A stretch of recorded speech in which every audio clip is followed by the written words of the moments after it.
¿Y si el alma humana no se originó aquí? ¿Y si, desde el principio, fuimos diseñados con un propósito que va más allá de la comprensión terrenal? Las antiguas escrituras hablan de un momento en que los hijos de Dios vieron que las hijas de los hombres eran hermosas. Génesis 6:2. Pero ¿quiénes eran realmente estos hijos de Dios? Las culturas de la antigüedad dejaron rastros silenciosos, señales ocultas en piedra, mitos que sobrevivieron milenios. Los sumerios, los egipcios, los hebreos, todos hablaban de seres celestiales que descendieron a la tierra. El relato bíblico, lejos de ser aislado, parece formar parte de una narrativa mucho más antigua y universal. Hoy vamos a desenredar un misterio que incomoda a académicos y teólogos. ¿Fue el ser humano creado por Dios o por aquellos que vinieron de las estrellas?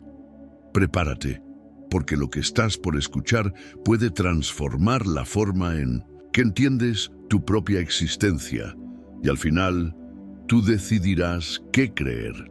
En los registros más antiguos de la humanidad encontramos algo sorprendente. Una historia repetida con diferentes nombres, pero con el mismo patrón. Seres celestes que bajan a la tierra, crean al ser humano y le entregan conocimiento. Los sumerios los llamaban Anunnaki. En el antiguo Egipto eran los Neteru. En la Biblia se los conoce como ángeles caídos o incluso los vigilantes en el libro de Enoc. ¿Y si no fueran simplemente símbolos? ¿Y si realmente vinieron desde otro lugar? Los textos sumerios dicen que el hombre fue moldeado a partir de arcilla mezclada con la sangre de un dios sacrificado. Y en Génesis 2:7 encontramos: entonces Jehová Dios formó al hombre del polvo de la tierra y sopló en su nariz aliento de vida. ¿Coincidencia? ¿O distintas formas de describir el mismo evento trascendental? La idea de que fuimos diseñados por seres avanzados no contradice la fe. Tal vez la fe misma es la llave para comprender lo que la ciencia aún no se atreve a afirmar. En lo profundo del antiguo relato del libro de Enoc, se nos habla de una verdad perturbadora. Un grupo de seres celestiales, conocidos como los vigilantes, descendió sobre el monte Hermón. Allí, según el texto, tomaron esposas humanas y nacieron de ellos gigantes llamados Nefilim. Estos hijos híbridos no solo eran físicamente imponentes, tenían acceso a secretos que ningún mortal debía conocer. Los vigilantes enseñaron a la humanidad astrología, metalurgia, armas, cosmética, habilidades que parecían divinas para las civilizaciones primitivas. ¿Era esto sabiduría celestial o tecnología avanzada de otro mundo? Por este acto, según la tradición, fueron castigados, pero el conocimiento ya había sido sembrado y la humanidad jamás volvió a ser la misma. Este momento marca una ruptura. No fue solo una rebelión espiritual, fue una transferencia de poder, una entrega de llaves que aún hoy están en nuestras manos. Si has llegado hasta aquí y sientes que este mensaje resuena contigo, te invito a suscribirte al canal. No por nosotros, sino por ti. Porque hay verdades que merecen ser exploradas con profundidad y este viaje apenas comienza. La mayoría de nosotros crecimos con la imagen del Edén como un jardín sereno, lleno de árboles y paz. Sin embargo, los textos antiguos, especialmente las tablillas sumerias, nos presentan otro ángulo. Ellas hablan del Edín, una región en Mesopotamia donde los dioses Anunnaki establecieron sus primeras bases en la tierra. Allí, según los relatos, crearon al primer ser humano, Adamu, no para disfrutar del paraíso, sino para trabajar. En la Biblia, Adán fue puesto en el huerto de Edén para que lo labrara y lo guardase. Génesis 2:15. ¿No resulta curioso que, incluso en el paraíso, el hombre ya tuviera tareas asignadas? Algunos estudiosos interpretan esto como un laboratorio al aire libre, donde se experimentaba con la genética del Homo erectus. una intervención directa, precisa, con el objetivo de crear una raza capaz de realizar tareas físicas. El Edén no sería entonces un lugar de descanso, sino el inicio de un experimento planetario, una creación perfecta, pero no necesariamente libre. ¿Y si lo que llamamos pecado original fue, en realidad, la primera chispa de conciencia? Hay un código en ti que nadie puede ver a simple vista, un idioma escrito en espiral, alojado en cada célula de tu cuerpo, tu ADN. La ciencia moderna lo estudia con precisión, pero aún no comprende su origen del todo. El cromosoma 2 humano, por ejemplo, es el resultado de una fusión genética que no se encuentra en ningún otro primate.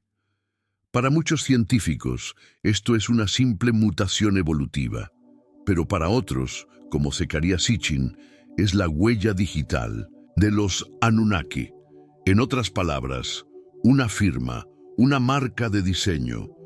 ¿Y si esta modificación no fue un accidente, sino un acto intencional para crear una especie superior?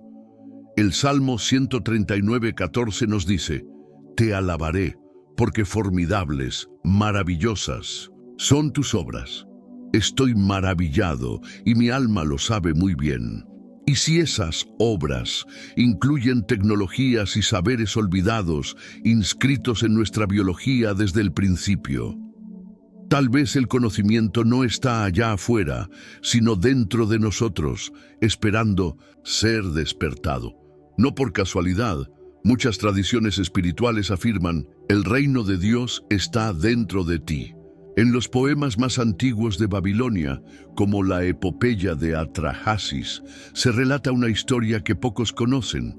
Los Igigi, dioses menores encargados del trabajo físico en la tierra, se rebelaron contra los Anunnaki. Estaban agotados. Se negaban a continuar excavando minas, levantando estructuras y obedeciendo órdenes sin descanso. Fue entonces cuando Enki, uno de los líderes Anunnaki, propuso una solución radical. Crearemos un ser que cargue con el peso de los dioses. Así nació la humanidad, no como castigo, sino como herramienta. El relato dice que tomaron arcilla y la mezclaron con la sangre de un dios sacrificado, creando así al primer ser humano. Un acto que recuerda al Génesis 2:7. Entonces Jehová Dios formó al hombre del polvo de la tierra. ¿Pero qué significa que fuimos creados para trabajar por otros? Este detalle, frecuentemente ignorado en enseñanzas religiosas tradicionales, podría ser clave para entender nuestra historia. ¿Y si nuestro propósito original no fue adorar, sino servir? ¿Y si es así, quiénes eran realmente los primeros destinatarios de nuestra obediencia? Dos figuras se alzan constantemente en los relatos sumerios: Enki, el sabio, el creador benevolente, y Enlil, el implacable, el comandante del orden. Ambos hijos de Anu, pero con visiones opuestas sobre el destino de la humanidad. Enki fue quien diseñó al ser humano, quien compartió conocimientos, quien susurró secretos a los hombres. Enlil, por otro lado, temía nuestro crecimiento, nos consideraba una amenaza para el equilibrio de los dioses. Esta dualidad recuerda al árbol del conocimiento en el Edén. Enki ofreció sabiduría, Enlil impuso límites. Cuando la humanidad comenzó a multiplicarse y volverse autónoma, Enlil decidió erradicarla. Fue él quien, según la epopeya de Atrahasis, provocó el gran diluvio.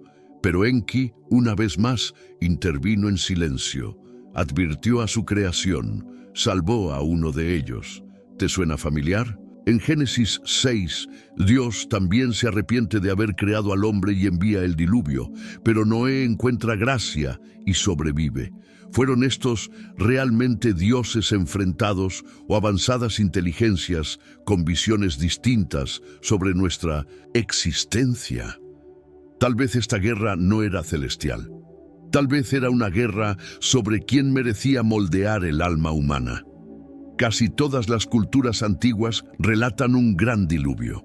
Desde los sumerios con Ziusudra, pasando por los babilonios con Utnapishtim, hasta el relato bíblico de Noé, la historia es la misma.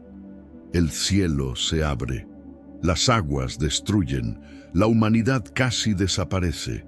¿Pero qué motivó esta catástrofe? Según la epopeya de Atrahasis, los dioses se enfurecieron porque los humanos eran demasiados, ruidosos, desobedientes. Su número crecía más allá del control. Enlil no lo toleró, ordenó su exterminio, pero Enki, compasivo y protector, advirtió a un justo. Le enseñó cómo construir un barco, cómo salvar a su familia y preservar la vida. Y en Génesis 6:13 leemos: «He decidido el fin de todo ser, porque la tierra está llena de violencia». ¿Casualidad o herencia de una misma raíz cultural? El diluvio no fue un accidente, fue un reinicio deliberado, una limpieza para comenzar de nuevo. Pero en cada reinicio algo queda: memoria, trauma y la necesidad profunda de buscar el verdadero propósito de existir. Quizás por eso, generación tras generación, aún recordamos ese mar de agua y lo que vino después. En tres culturas separadas por lengua, distancia y símbolos, surge la misma figura: el hombre justo, advertido antes del fin. Ziusudra en Sumeria, Utnapishtim en Babilonia, Noé en la Biblia. Cada uno recibe una instrucción clara: construir una embarcación, salvar a su familia y preservar la vida. Y si no fueran relatos distintos, sino fragmentos de una misma historia contada con diferentes ropas. En el relato bíblico, Dios dice a Noé: «Hazte un arca de madera, yo traeré un diluvio de aguas sobre la tierra». Génesis 6, 14, 17. Pero en los textos mesopotámicos, los detalles son aún más específicos. Dimensiones, materiales, incluso instrucciones sobre qué animales llevar. En ambos casos, el protagonista no pregunta, no duda, obedece, porque comprende que esa voz, ya sea divina o ancestral, habla con sabiduría. Después del diluvio, todos ellos reciben lo mismo: la promesa de un nuevo comienzo. La gran pregunta es: ¿fue ese nuevo comienzo realmente libre? ¿O simplemente una nueva fase dentro de un plan más antiguo y oculto? Y si así fue, ¿aún seguimos dentro de ese plan? Cuando las aguas se retiraron y la tierra volvió a respirar, una nueva etapa comenzó. En la Biblia, Dios hace un pacto con Noé: «Estableceré mi pacto con vosotros, y no exterminaré ya más toda carne con aguas de diluvio». Génesis 9:11. El arco iris fue el símbolo de esa alianza. Pero, ¿era un acto de amor o una marca de dominio? En los relatos sumerios, tras el diluvio, los Anunnaki decidieron reducir la capacidad reproductiva y la longevidad del ser humano. Querían evitar una nueva sobrepoblación. Así nació una humanidad más limitada, menos peligrosa para el orden de los dioses. La vida de los patriarcas bíblicos también cambia drásticamente. De vivir siglos como Matusalén, pasamos a vidas más breves. ¿Es esto una coincidencia o una continuación del mismo mandato ancestral? La promesa después del diluvio no fue solo de protección, fue también una reconfiguración de nuestra especie. Quizá aún hoy, esa alianza siga influyendo en lo que somos y en lo que nunca se nos permitió volver a ser. ¿Y si el arco iris no fue un símbolo de paz, sino un recordatorio de límites invisibles impuestos desde entonces? El cuerpo humano es un templo de maravillas, pero también un enigma biológico.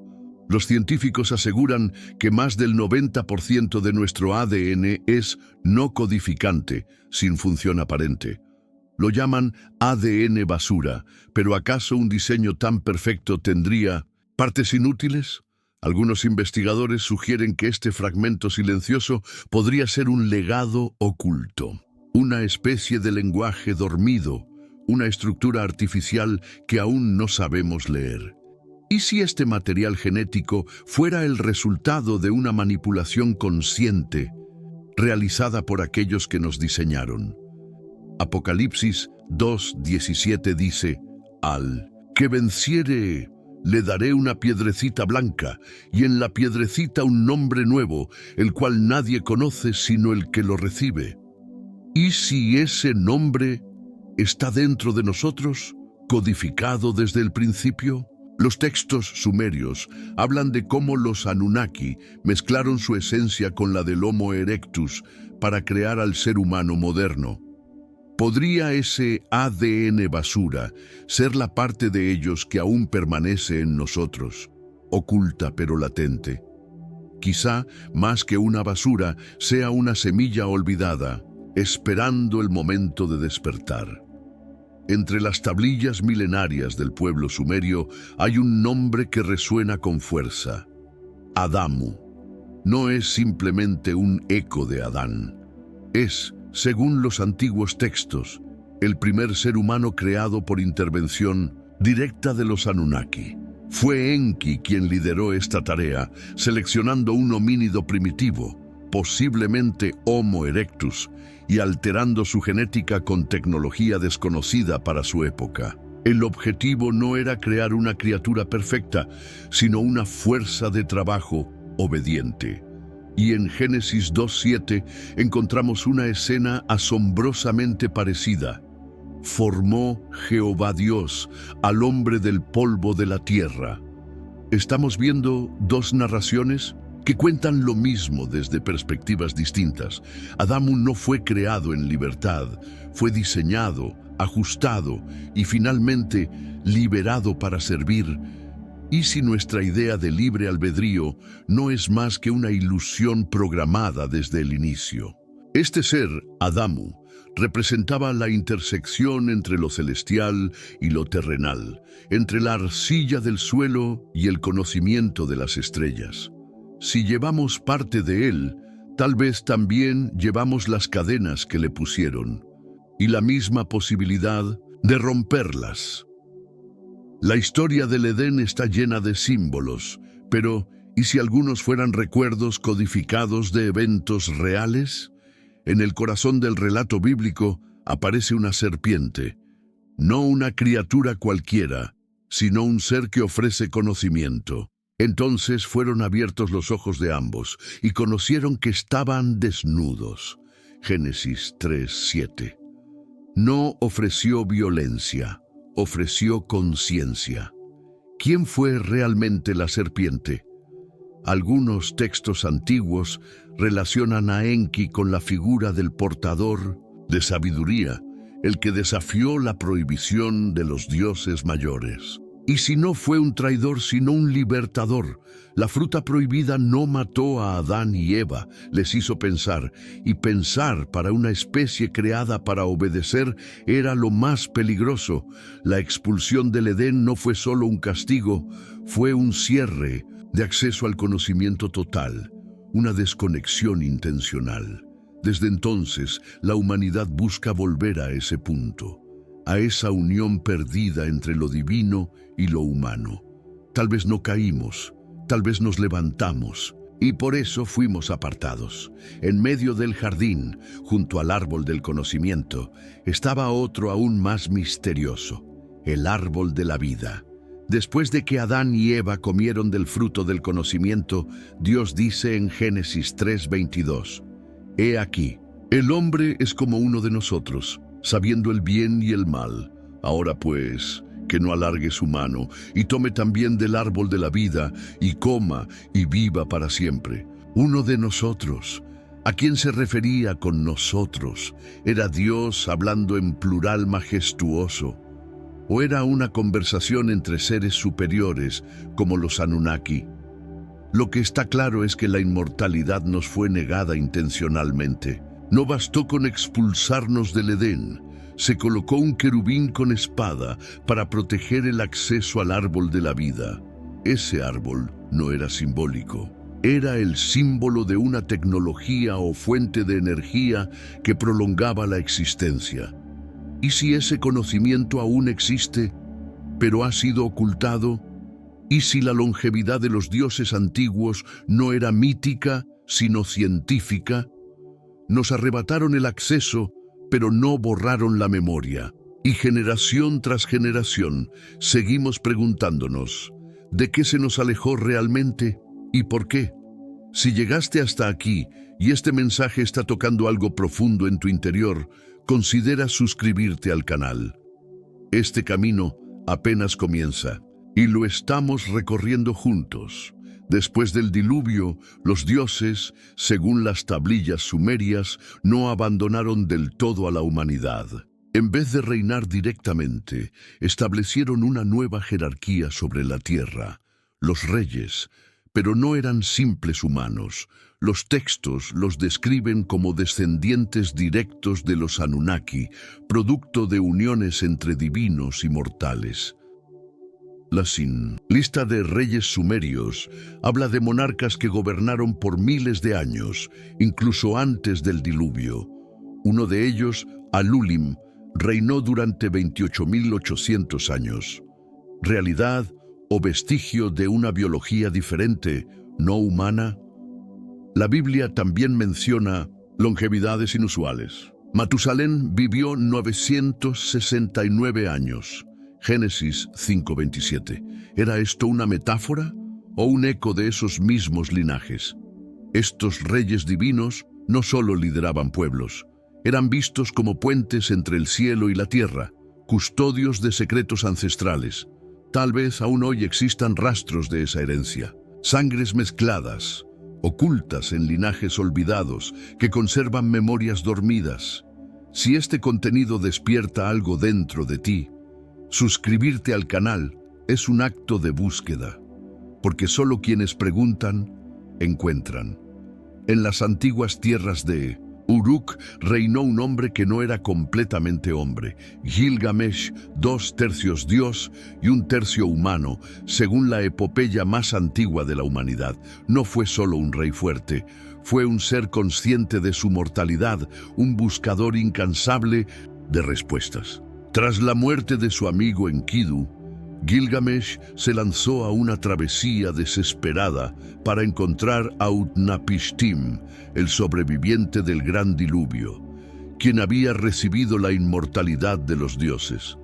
Durante su búsqueda, Gilgamesh escucha historias del diluvio, de la furia de los dioses, de las decisiones que marcaron a la humanidad para siempre. Finalmente, Utnapishtim le revela la existencia de una planta que otorga la juventud eterna, pero Gilgamesh la pierde en manos de una serpiente.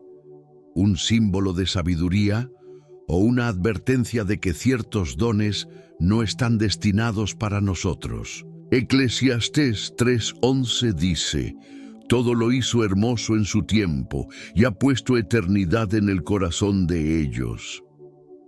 Tal vez Gilgamesh no buscaba vivir para siempre, sino comprender el misterio de existir. Y quizá en esa búsqueda reflejaba el anhelo más profundo de toda alma humana. Por todo el planeta se alzan estructuras imposibles, pirámides que desafían el tiempo, la gravedad y la lógica de las herramientas antiguas. Egipto, Mesoamérica, China, Bosnia, todas guardan un patrón común: orientación astronómica precisa, alineación con constelaciones, bloques de toneladas perfectamente ensamblados. La Gran Pirámide de Giza, por ejemplo, no solo apunta al norte con una exactitud milimétrica. Su base representa a escala la circunferencia de la Tierra. ¿Acaso pueblos de hace milenios poseían tal conocimiento? ¿O lo recibieron de quienes descendieron de las estrellas? Los relatos sumerios describen a los Anunnaki construyendo zigurats, torres escalonadas donde podían comunicarse con los cielos. En Génesis 11:4 se narra: «Vamos, edifiquémonos una ciudad y una torre, cuya cúspide llegue al cielo». ¿Y si la Torre de Babel no fue una herejía, sino un eco de esas edificaciones ancestrales, inspiradas por los que alguna vez caminaron entre nosotros? Las pirámides podrían no ser tumbas, sino marcas eternas de un pasado que aún no nos atrevemos a aceptar. Tal vez no fueron hechas para los muertos, sino para los que sabían cómo tocar el cielo. Ante las pirámides se erige una figura enigmática, la gran esfinge de Giza, tallada en un solo bloque de piedra, desgastada por siglos de viento y arena, pero aún intacta, mirando al horizonte con una expresión serena y eterna. ¿Quién la construyó? ¿Y cuándo? La arqueología tradicional dice que fue obra del faraón Kefren hace unos 4.500 años. Pero muchos geólogos y estudiosos independientes han notado algo que cambia el panorama. El tipo de erosión en su cuerpo no es por viento, sino por agua abundante, lo cual indicaría una antigüedad de más de 10.000 años, mucho antes de 1900. La civilización egipcia. ¿Y si la esfinge fue construida por una civilización anterior o por seres con un propósito distinto al que nos enseñaron? Algunos sostienen que la esfinge es el guardián de un portal, un umbral entre dimensiones, o incluso una entrada sellada hacia cámaras ocultas bajo la meseta. Job 12:8 dice: «Habla a la tierra, y ella te enseñará». Tal vez la tierra egipcia aún guarda secretos que solo esperan a quienes se atreven a escucharla sin prejuicio. La esfinge no habla, pero nunca ha dejado de mirar, y eso, en sí mismo, es una advertencia. En el desierto peruano de Nazca, donde el sol quema sin compasión y la lluvia es casi un mito, se extienden líneas inmensas grabadas en la tierra. Figuras de colibríes, monos, espirales, rectas que se cruzan con precisión. Algunas miden más de 300 metros de largo y solo pueden apreciarse desde el cielo. ¿Quién las hizo y por qué? La arqueología oficial sugiere que fueron rituales religiosos, caminos ceremoniales, pero otras teorías apuntan a algo más: mensajes para quienes volaban sobre nosotros. Los antiguos pueblos no tenían tecnología para sobrevolar sus propias creaciones, pero aún así las dibujaron para ojos que miraban desde arriba.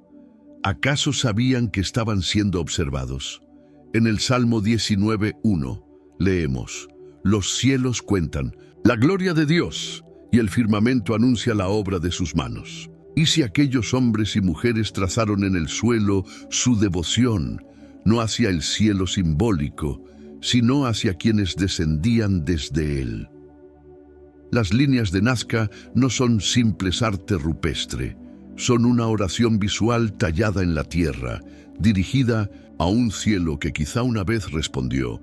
En lo más profundo del norte de Australia, en las rocas de las tierras de Kimberley, descansan pinturas sagradas de los aborígenes, los Wandjina, figuras de gran cabeza, ojos inmensos y sin boca, rodeadas por halos o formas que parecen energía.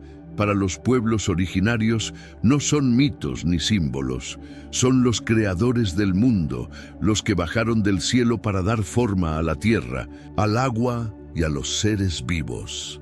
Los Wandjina no son descritos como animales ni humanos, sino como espíritus celestiales que enseñaron, corrigieron y luego se marcharon, prometiendo volver. ¿No es esa una narrativa que resuena con los relatos de los Anunnaki? Incluso su apariencia coincide con lo que muchos han descrito como seres extraterrestres. Ojos grandes, cabezas desproporcionadas, presencia imponente. Isaías 55:9 dice: «Como son más altos los cielos que la tierra, así son mis caminos más altos que vuestros caminos». ¿Y si estos caminos altos fueron visitados por quienes poseían la sabiduría de las estrellas? Los Wandjina no han sido olvidados. Hasta hoy, los ancianos aborígenes los recuerdan como guardianes que algún día regresarán. Volverán a caminar entre nosotros, o nunca se fueron del todo. En el árido corazón de Mali, África Occidental, vive una de las tribus más enigmáticas del mundo, los Dogon.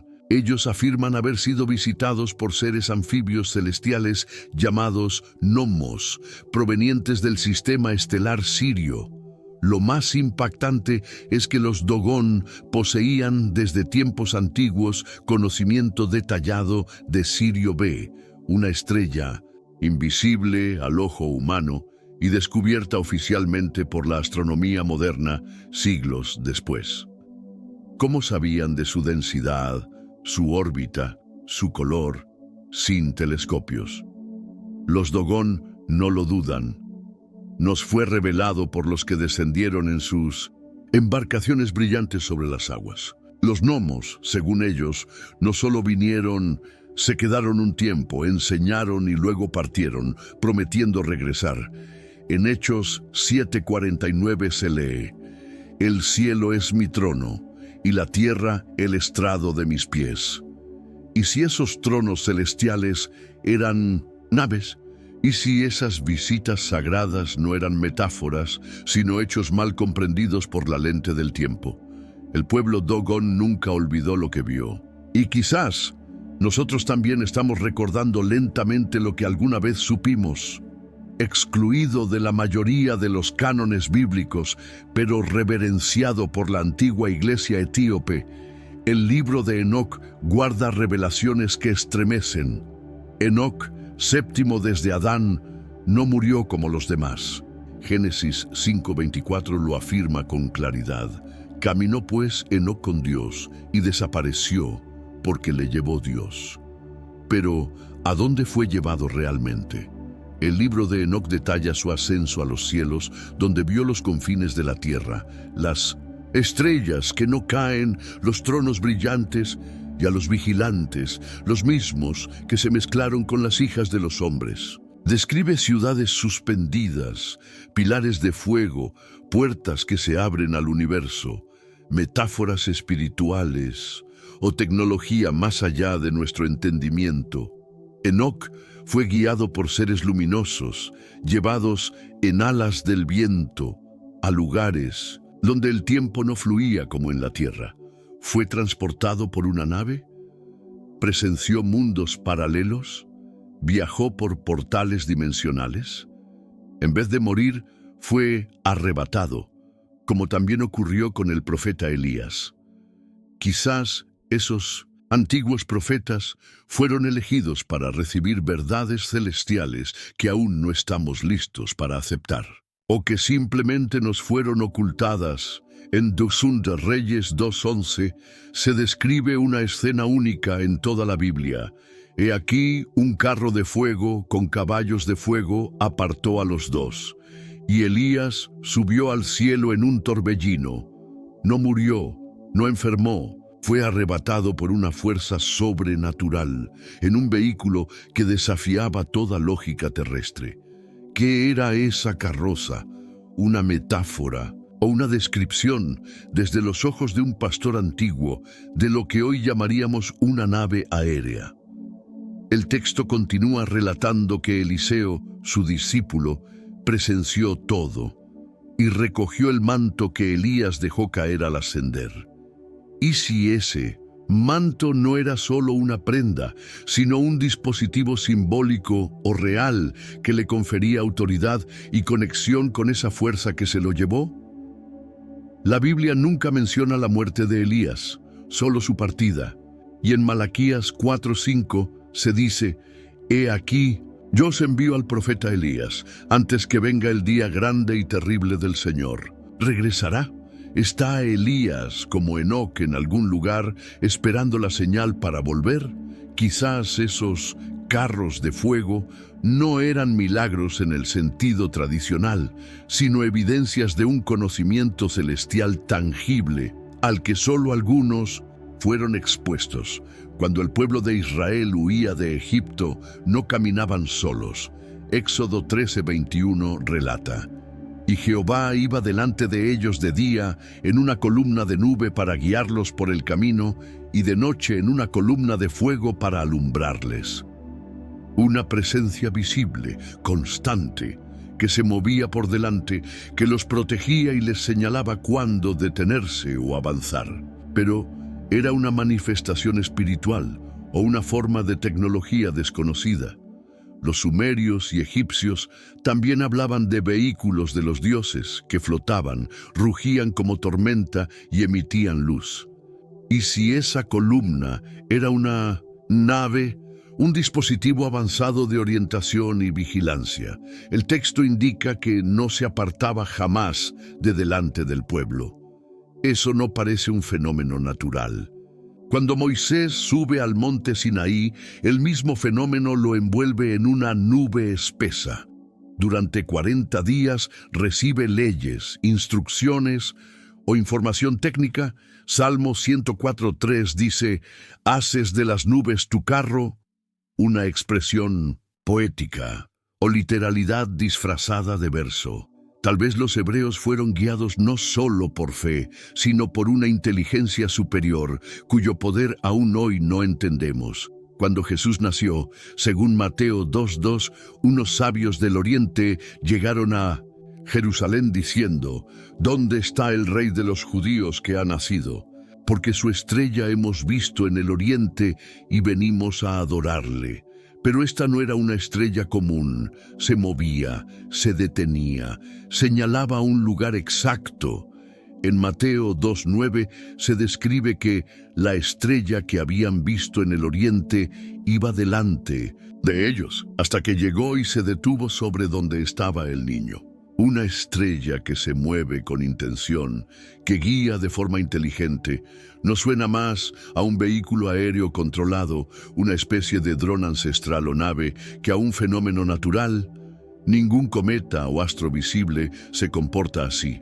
Estos sabios, probablemente astrólogos o sacerdotes caldeos, no eran hombres fácilmente impresionables. Seguían señales precisas en el cielo.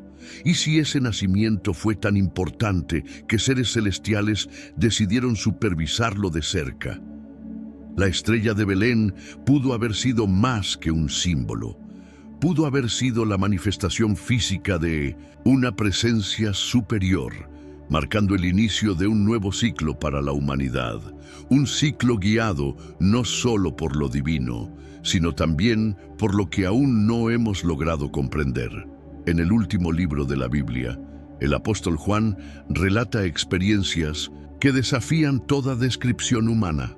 En Apocalipsis 4:1 escribe: «Después de esto miré, y he aquí una puerta abierta en el cielo. Una voz le llama como de trompeta y lo invita a subir». Juan no muere, es transportado. Lo que ve a continuación no son metáforas simples. Tronos rodeados de rayos, criaturas con múltiples ojos y alas, ancianos con coronas doradas, mares de cristal. Describe un entorno más parecido a una estación celestial o un consejo de sabios universales que a un paraíso tradicional. ¿Y si Juan no tuvo un simple sueño profético, sino un acceso a otra dimensión o a una nave de altísima tecnología espiritual? Ezequiel vio ruedas dentro de ruedas. Elías fue llevado por un carro de fuego. Enoc fue arrebatado al cielo. El patrón se repite. ¿Es posible que existan puertas reales entre reinos, accesibles solo a los elegidos? Juan dice en Apocalipsis 4:5, «Del trono salían relámpagos y truenos y voces». Efectos que hoy podríamos asociar con maquinaria avanzada o energía concentrada. Tal vez el Apocalipsis no habla solo del fin, sino del despertar de una verdad cósmica que siempre estuvo ahí, aguardando ser revelada. En medio del desierto, Moisés recibió instrucciones detalladas para construir algo muy específico, el tabernáculo, y dentro de él el objeto más sagrado de todos, la arca de la alianza. Éxodo 25 describe dimensiones exactas, materiales específicos como oro puro y querubines sobre una tapa llamada el propiciatorio. Pero hay algo más. Cada vez que la nube de Dios descendía, el arca emitía luz, ruido, y nadie podía tocarla sin morir. En 2 Samuel 6:7, cuando Usa intentó sujetarla al tambalearse, la ira de Jehová se encendió contra Usa y murió allí junto al arca. ¿Era castigo divino o un fenómeno energético real?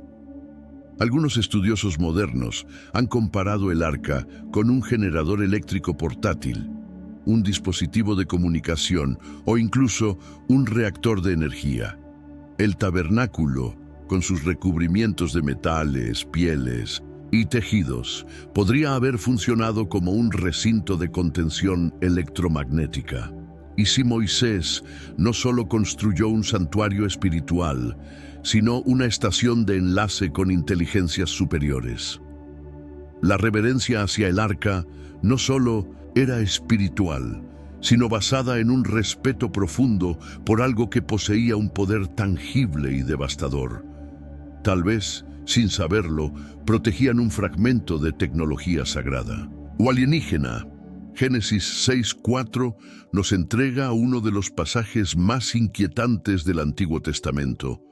Había gigantes en la tierra en aquellos días, cuando los hijos de Dios se llegaron a las hijas de los hombres y les engendraron hijos. Estos seres, conocidos como Nefilim, eran descritos como gigantes de gran poder y renombre, temidos incluso por los pueblos antiguos. Pero la palabra gigantes podría ser una traducción incompleta. El término original hebreo Nefilim significa literalmente los caídos o los descendidos, caídos del cielo o enviados desde él. El libro de Enoc describe a los Nefilim como fruto prohibido de una unión entre ángeles celestiales, los vigilantes y mujeres humanas. Estos híbridos se volvieron violentos, dominantes, destructivos, y según algunos relatos, fueron parte de la causa del gran diluvio. ¿Eran simples mitos o parte de una historia ancestral de manipulación genética, de experimentos que escaparon al control de sus creadores? Números 13:33 afirma que los israelitas vieron a los descendientes de los Nefilim y se sintieron como langostas a su lado.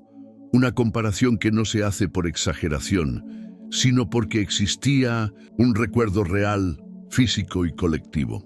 Quizá los Nefilim no desaparecieron del todo. Tal vez, como sus creadores, simplemente se ocultaron a plena vista. Con tantas civilizaciones antiguas señalando a los cielos, con tantos relatos describiendo descensos, pactos y huellas genéticas, surge una pregunta inevitable. ¿Realmente se fueron o siguen entre nosotros, disfrazados de mito, religión o poder? Algunos relatos modernos de avistamientos y encuentros cercanos describen seres altos, con ojos penetrantes, aura poderosa y tecnología incomprensible. Otros, más antiguos, los veneraron como dioses, guías o incluso enemigos silenciosos. La hipótesis de los criptoterrestres propone que una raza avanzada, originaria o implantada en la Tierra, ha vivido en paralelo a la humanidad. Ocultos, en zonas inaccesibles como cuevas, océanos profundos o la mismísima Antártida. Salmo 82:6 dice: Yo dije, vosotros sois dioses y todos vosotros hijos del Altísimo.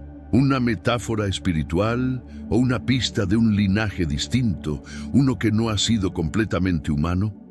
Cada día surgen nuevas preguntas sobre nuestra historia, sobre lo que realmente significa ser humano. ¿Somos la cima de la creación o una versión inacabada de algo más grande? Y si aún caminan entre nosotros, ¿qué rol juegan ahora? ¿Observan o preparan su regreso? Quizá en lo más profundo siempre lo hemos sabido. Muchas culturas dejaron una advertencia, un susurro persistente a través del tiempo. Los dioses volverán. Los mayas hablaban del retorno de Quetzalcóatl, los Hopi del regreso de los Cachinas, los aborígenes australianos de los Wandjina y los textos sumerios de los Anunnaki. Y si no era superstición, sino memoria. Algunos creen que el planeta Nibiru, hogar de los Anunnaki, según Zecharia Sitchin, completa su órbita cada 3.600 años. Un ciclo largo, pero no eterno. Y si ese ciclo se está cumpliendo ahora, ¿qué está por suceder? ¿Una revelación mundial? ¿Un despertar espiritual? ¿Un contacto abierto con quienes una vez caminaron entre nosotros? Apocalipsis 1:7 declara: He aquí que viene con las nubes, y todo ojo le verá. No se dice cómo viene, no se dice de dónde, solo que su retorno será visible, innegable. Quizá no regrese un solo ser, sino una presencia, un conocimiento, una verdad capaz de sacudir nuestra conciencia colectiva. El viaje que iniciamos preguntándonos, ¿y si? Hoy nos deja frente a otra pregunta aún más profunda. ¿Estamos preparados para recordar quiénes somos y de dónde venimos? Porque tal vez el verdadero regreso no sea el de ellos, sino el nuestro hacia lo que siempre fuimos. Si has llegado hasta aquí, no ha sido por casualidad. Algo dentro de ti, una chispa, una duda, una memoria lejana, te trajo. Hemos recorrido miles de años en minutos. Hemos abierto tablillas olvidadas, rescatado voces antiguas, cruzado desiertos y montañas para tocar una verdad que arde, que incomoda, pero que también libera. Tú no eres una casualidad de la evolución, no eres un número más en la historia. Eres heredero de un legado que fue ocultado, distorsionado y silenciado. Y ahora algo se está despertando, no afuera, sino dentro de ti. Porque este no es el final de un video, es el comienzo de una nueva forma de ver el mundo, de mirar las estrellas, de buscar en las escrituras con otros ojos. Si este mensaje resonó contigo, suscríbete al canal para no perder los próximos episodios. Dale like si sentiste conexión. Comenta lo que más te impactó. Y por favor, comparte este contenido con quien sabes que también está buscando respuestas. Gracias por ser parte de esta travesía. Nos reencontramos pronto, donde el misterio y la verdad se cruzan. Que la luz de los cielos te acompañe.